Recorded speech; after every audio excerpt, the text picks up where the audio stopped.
Anybody else that's to the floor? How about the hospitals with your employees? Yeah, very similar. I'd echo that.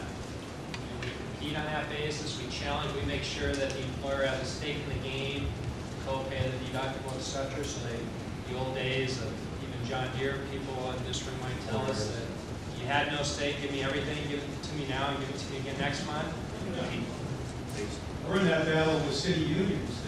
The unions have never paid much at all towards their health care because we come from an environment over the last 30 years where it hasn't been that much. It's only in the last 10 years that it's gotten huge.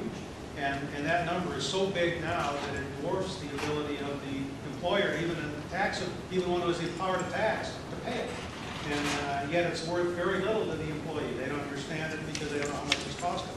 And also, we're trying here now to control costs by having a health incentive built into our plan. You pay less of a copay, you pay less for your insurance on the employee side if you do these things we want you to do to be healthy.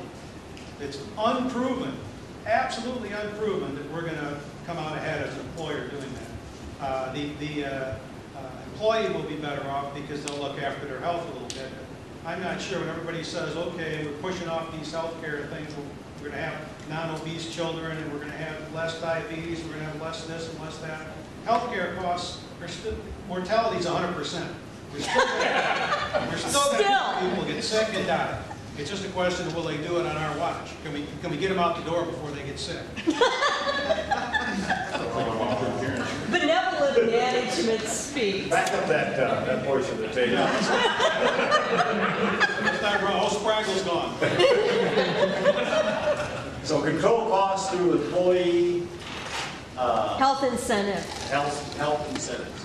You know, that's what the HSA was supposed to do. We're back to what was said, that we don't really know what those costs are. You're kind of you're told where to go get this and where to go get that by the doctor, and it's under the guise that you're going to shop prudently, but unless you know what those costs are, and you don't know that till you get to your EOB to say what your network savings were. We trust people to shop for washing machines, for dryers, for houses, for cars, for all sorts of things, and they do a hell of a good job at it. They drive those prices down as far as they can. We don't mind when Grandma goes to Walmart and makes a decision based on how much it costs, but there's no reason for Grandma to decide how much an x-ray costs, because she doesn't pay for it. It's like Jack's, I mean, it's, how do you... How would you put that into a sentence? She doesn't pay for it, and she can't keep the change. And the same rule applies to doctors and in a sense, hospitals. They don't have the incentive to save money on patient care because their reimbursement is tied to their costs, hopefully. Frequently, they're not quite keeping up. But So incent the beneficiary to make an informed choice an and be able to keep and the change. understand true cost. Which is going to be difficult Beneficiary. when you go into your doctor's office and you're offered a choice or not for a course of treatment, and you say, well, how much does this cost? And they say, well, we don't know. Yeah, that's true. I mean, they're not used to handing you an invoice when you walk out the door. Enough, Carolyn, to make an informed choice because you don't know the medical Well, yeah. alternative. I mean, you trust that your health care provider will make the best Would decision. you like an MRI? I don't know. What do I need, an MRI? They're really expensive. I've had a couple lately. Anybody else? Ivy, how do you guys take care of your employees?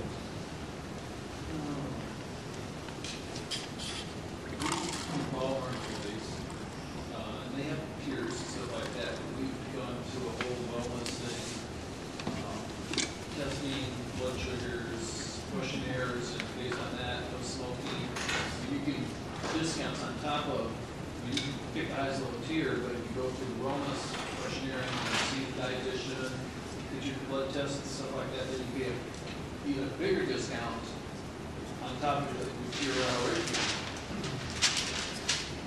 So we're Sending sending health employees to coaches wellness. call for Blue Cross, get a health coach called every 6 weeks. Yes, sir. Okay, any other questions there? 6, below are the examples, types of preventive services. So we talked a little bit about that. Americans should receive. Have you gotten the prevention you should have? If not, how can public policy help? And we could use as examples screening mammography, the flu shots, cholesterol scheduling. So especially during this flu season, everybody runs off for the flu shot. Of course, most of that subsidized by employers or through Medicare, Medicaid. Do we see that they're doing enough, back to the point about obesity in our children, in the preventive side? Or should they be doing more? Well, I know for me, my family, on the preventive side, have a certain number of family history of pharmacy that require basically the Mayo Clinic, and the doctor's there to just tell me that myself and all my children need to come to the Mayo Clinic and get screened for this. There's partly doing research and partly just family history. And so we did, but the problem in that is then all of a sudden the bill goes around, and I'm calling Blue Cross and they're telling me, well, we can't understand why all at once somebody would go and have all these things. You know, where's your proof? Well, talk to this person. This is the person. I don't know. The doctor said I had to do it. It was very important and we did. You know, and basically, you know, yeah, they told me to come, but then $3,000 later, I'm wondering why did I show up? You know, and yeah, it was probably a good thing. You know, the insurance's take at it was, since I didn't specifically have it, why should my children show up and be screened? Just because my mother and other family members, I kind of somewhat fought that, but that knowledge that he gave me, you know, just gave up and started blowing up and then he's messing with it. So what you're saying is there's no standardized screening process, or there's no... Yeah, I think there's a lot of doctors with good intentions of saying, do this, do that. They don't care how much it costs when they send you off. But yeah, but then the reality is, and I called ahead and tried to get all this pre-approved, figure this out. The best answer I can get is you're going to have to go and figure it out. What if you knew in advance that they weren't going to pay for it? Would you spend your own money for it? To a point. I may have, while I was there, questioned some of them. I mean, I went through all my children and myself. MRIs, EKGs, I mean, everything. Tons of testing. Yeah. And that's kind of, and, you know, I don't know, is that the insurance fault or is that Mayo Clinic's fault? They do different things. Well, I'm more interested in not whose fault it is, although I can see from your point of view, you'd sure like to know how to get that money back. But I'm interested in just that concept because I think if a lot of people had their own bunch of money and had to decide how to spend it, that those kinds of decisions would be looked at, those kinds of procedures would be looked at. You'd say, wait a minute, I'm not going to go into that machine, I know how much it costs. Or I'm not going to do this, I don't think I need that. We've all been in a doctor's office where they're taking this test and that test, you don't know why.